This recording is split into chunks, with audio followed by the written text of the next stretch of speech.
Hai, salam sejahtera untuk kita semua. Kami dari kelompok 1 akan membawakan materi siklus Stirling, di mana anggota kelompok 1 yang pertama Silly Pajira, yang kedua Erdina Sari Sinaga, yang ketiga Judas Stepanus Korokaro, dan yang keempat Sophie Malau di mata kuliah termodinamika. Untuk materi pertama, kita harus mengetahui apa itu mesin Stirling. Mesin Stirling atau motor bakar Stirling yang ditemukan oleh Robert Stirling adalah salah satu mesin kalor dan didefinisikan sebagai mesin regenerasi udara panas, sistem tertutup yang digerakkan melalui siklus kompresi dan ekspansi pada fluida gas. Pada mesin ini, fluida bekerja secara permanen, terkurung di dalam sistem dengan dilakukan regenerasi. Regenerasi ini mengakibatkan adanya penggunaan alat penukar panas internal yang dapat mengakibatkan peningkatan efisiensi mesin. Dengan demikian, mesin Stirling dapat dikelompokkan ke dalam mesin pembakaran eksternal dengan sumber panas pembakaran seperti tenaga matahari maupun nuklir. Mesin Stirling beroperasi melalui penggunaan sumber panas eksternal dan heat sink. Masing-masing dijaga agar memiliki perbedaan temperatur yang besar. Jenis-jenis mesin Stirling. Pertama yaitu ada tipe alpha. Pada mesin Stirling, tipe alpha menggunakan dua piston. Masing-masing dari piston ini berfungsi sebagai hot piston dan cold piston. Dua piston terpisah oleh heater, regulator, dan cooler. Kelebihan dari mesin tipe alpha yaitu desain yang lebih simpel dan perawatan serta perbaikan yang mudah, tetapi memiliki material yang banyak dan efisien yang lebih rendah jika dibandingkan dengan tipe mesin Stirling lainnya, sehingga tipe ini sangat berguna untuk mesin yang besar dan stationary. Yang kedua yaitu ada tipe beta. Mesin Stirling tipe ini merupakan bentuk yang paling sering dijumpai.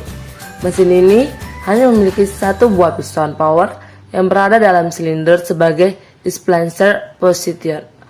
Silinder ini berfungsi sebagai pengganti atau pertukaran fluida kerja dari panas ke dingin. Desain yang lebih rumit serta perawatan lebih susah menjadikan sebagai kelemahannya. Akan tetapi, memiliki nilai efisien yang paling tinggi sehingga nilai mesin ini cocok untuk aplikasi kecil saja. Yang terakhir ada tipe gamma. Mesin Stirling tipe ini memiliki kesamaan dengan tipe beta. Namun, piston powernya terpasang secara terpisah dari piston displacer. Mesin ini akan memiliki rasio kompresi yang rendah sehingga sering digunakan ala mesin Stirling dengan multisilinder. Prinsip kerja dasar mesin Stirling. Cara kerja mesin ini memanfaatkan sifat dasar udara yang akan memuai jika dipanaskan dan akan menyusut jika didinginkan. Dengan demikian, akan terjadi siklus pemuaian dan penyusutan sehingga sebuah mesin dapat berputar. Sebuah Stirling engine akan bekerja atau berputar jika terdapat perbedaan temperatur. Perbedaan temperatur tersebut mengakibatkan adanya perbedaan tekanan yang akhirnya menghasilkan ekspansi dari fluida kerjanya. Ekspansi inilah yang dimanfaatkan untuk dikonversi menjadi kerja oleh piston yang kemudian dihubungkan ke poros engkol agar menjadi kerja mekanik. Poros engkol ini kemudian dihubungkan ke flywheel agar dapat terjadi siklus berikutnya. Prinsip utama dari mesin Stirling adalah bahwa jumlah yang tetap dari gas didiamkan di dalam mesin. Prinsip kerja dari mesin Stirling adalah memanfaatkan adanya perubahan tekanan dan volume pada gas dalam sistem tertutup dengan grafik PV sebagai berikut. Terdapat 4 tahapan termodinamika dalam siklus Stirling. Yang pertama, tahap 1 ke 2, yaitu ekspansi isotermal, di mana udara berekspansi secara isotermal dari V1 ke V2 dengan menyerap kalor dari sumber eksternal. Kerja yang dilakukan selama proses dirumuskan dalam V12 sama dengan MRT ln V2 per V1, dengan Q12 sama dengan 0. Yang kedua, tahap 2 ke 3, yaitu isokorik. Udara dialirkan melalui regenerator dan didinginkan pada volume yang konstan. Pada proses ini, kalor akan dibuang ke cooler. Kerja dan kalor yang dilakukan selama proses ini yaitu dirumuskan dengan Q23 sama dengan minus MCV T3 dikurang T2 dengan W23 sama dengan 0. Yang ketiga, tahap 3 ke 4, yaitu kompresi isotermal. Udara kembali dikompresi dengan temperatur yang dijaga tetap. Kerja yang dilakukan selama proses ini yaitu dirumuskan dengan W34 sama dengan MRT ln V4 per V3 dengan Q34 sama dengan 0. Yang keempat, tahap 4 ke 1, yaitu proses isokorik.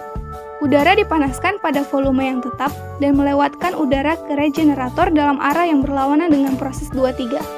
Proses ini akan menyerap sejumlah kalor dari regenerator. Dirumuskan dengan Q41 sama dengan minus MCV T4 dikurang T1 dengan W41 sama dengan 0.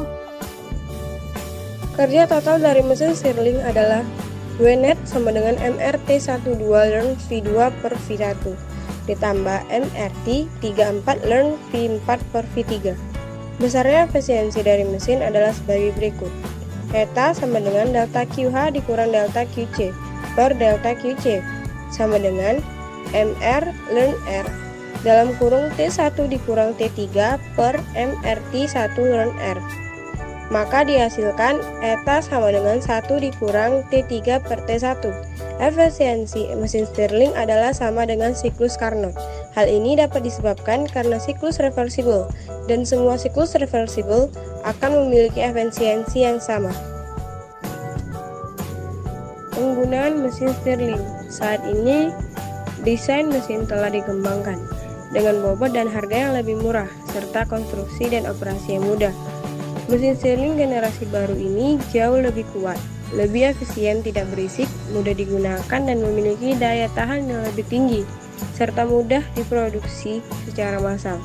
Dapat dimanfaatkan dalam beberapa kasus seperti sebagai mesin pembangkit listrik, tenaga panas bumi, mesin pemecah padi dan gandum, mesin pendingin, freezer portable, dan diaplikasikan dalam mesin pompa generator, dan lain-lain. Baik, sekian penjelasan kami mengenai siklus Stirling. Jika ada salah kata kami minta maaf. Kami ucapkan terima kasih dan sampai jumpa.